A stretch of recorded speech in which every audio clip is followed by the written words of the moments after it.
Okay, so we're thinking about making a souvenir of a place we have visited, our favorite place, or a place that we want to visit. And so you can do a t-shirt, a coffee mug, or a snow globe. So I have lightly drawn out a snow globe here. You can almost barely see it because drawing light is such a good practice. That way you can erase very easily and you can make those mistakes and you can just get rid of them by erasing. Drawing light, if you draw super heavy, it's harder. So I drew super light, and now what I'm going to do is I'm going to outline with Sharpie. Now, some of my shapes are very, very tiny, so I'm going to want to use a skinny Sharpie. Some of my shapes are a little bigger, so I can use the regular Sharpie or a black permanent marker, whatever you have available, okay?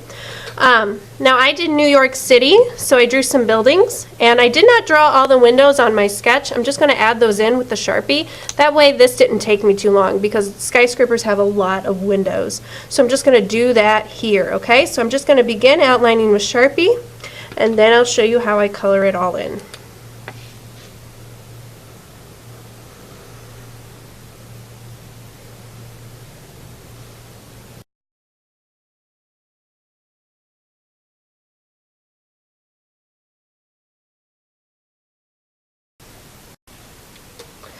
So now I'm using my smaller black permanent marker to get into my tinier details here. If I use my big one, it won't really work out too well. So I'm doing the Statue of Liberty right here, and I need these shapes to be super small, so this tiny Sharpie is perfect for that. So you need to, while you work, decide if you even need a small Sharpie, if you have tiny shapes. If you don't, you might not need it. But if you do, really think about when to start using it and when to put the big one down, because it makes a difference.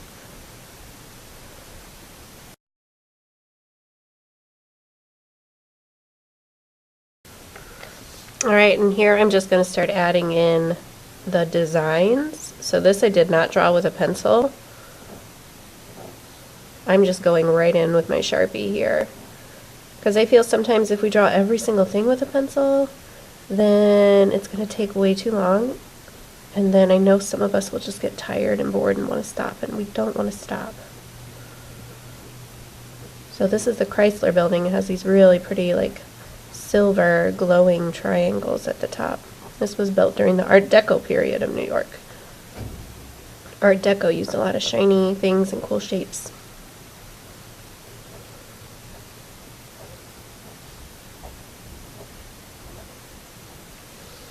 Here, right here is our Freedom Tower. This is all made of glass. This is where the World Trade Center used to be, the Twin Towers.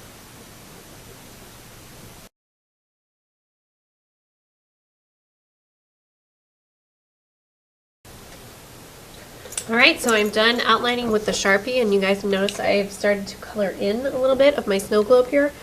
I have chose to do colored pencils because my shapes are quite small, and colored pencils have that little tiny tip, so they are the best choice for me to color in for this picture.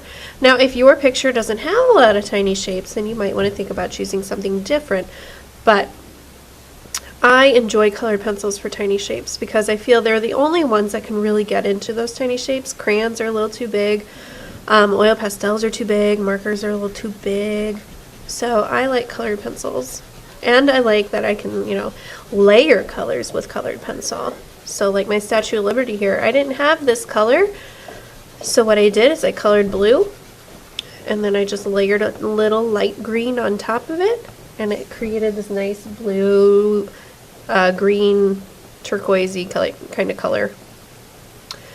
Alright, so all I'm doing here is coloring in, so I think you guys know how to color in. Just make it look nice, fill in the white spaces, and you determine what coloring media you want to use. Do you want to use colored pencils like me? Do you want to use crayon? Do you want to use marker? Or do you want to use tempera cakes to paint it? And then I'll show you what that looks like in a moment. So I'm just going to keep coloring this in here And I'll come back to you when I'm closer to the end. Alright, so here is another souvenir that I did of Hawaii. So I did a t-shirt stencil, and I used a circle pattern to help me here, and then I drew just memories I had from going to Hawaii. So I remember the ocean, obviously, palm trees, mountains, and I got to see some sea turtles in the ocean, which I thought was pretty cool. So I decided to do that there. And you guys, I just did this all out of Sharpie. So I drew it with a pencil first, and then outlined it with Sharpie, filled it in, colored it in black on the areas I wanted to, and then I used dots to show the sand and then the shadows up there in the mountains. So for this guy, I'm going to paint. So you have a choice. You can use colored pencils, crayons or marker, or you can use temper cake here. Okay, so I'm going to use some temper cake. So because this is such a tiny image, I'm going to choose a smaller brush. And remember, with temper cake, you got to get your brush wet to begin with.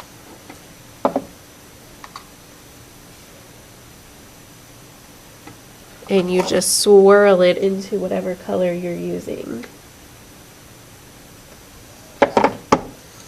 And then I'm just going to begin painting.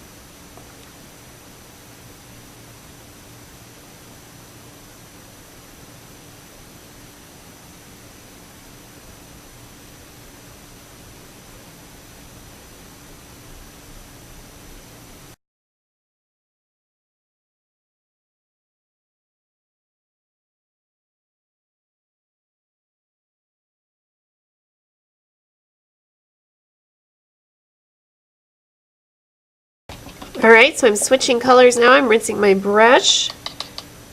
And now I'm going to move to brown for the sand. And I'm trying to paint as smoothly as possible, evening out my strokes, going over it.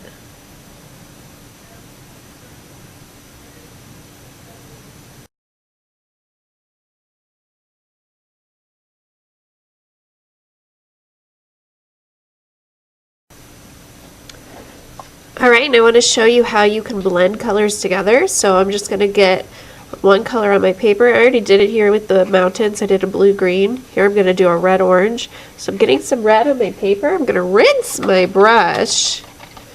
Then I'm going to quickly pick up some yellow. So I'm making an orange here because I'm mixing red and yellow. And I'm going to put some yellow into that. Now the key here is to rinse your brush before you grab that new color so the colors don't mix in the cake on the tray. They're only mixing on your paper. You don't want them to get mixed up here, just on your paper. So now I have a nice orange that I can paint the sky. Because I don't really have an orange in my tray, I just have the red and the yellow. So I could choose just red or yellow, but I wanted orange. That means I have to mix.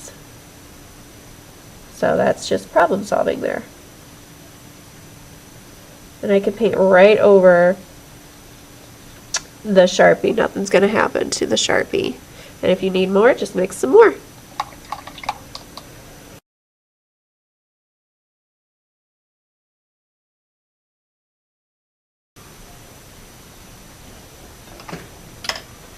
Alright, so here's my t-shirt all complete. Now my job is to cut it out. Now a way to, if you accidentally get outside your lines, you can always paint your shirt a color. It doesn't have to be a white t-shirt.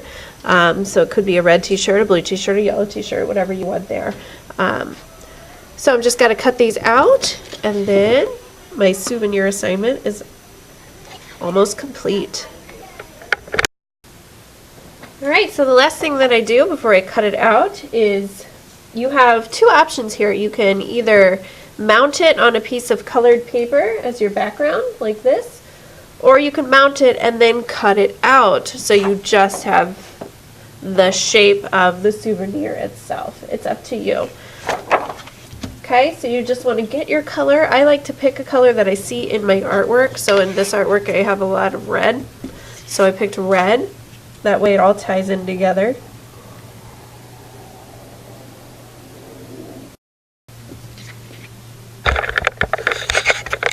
When I'm cutting out the frame around my t-shirt, so I'm just coming out from the edge and following the line.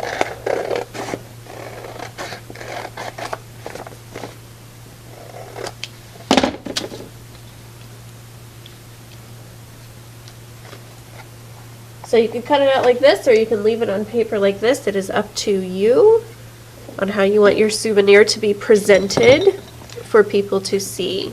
But here is our artwork showing a souvenir of a place we would like to go or a place we have been.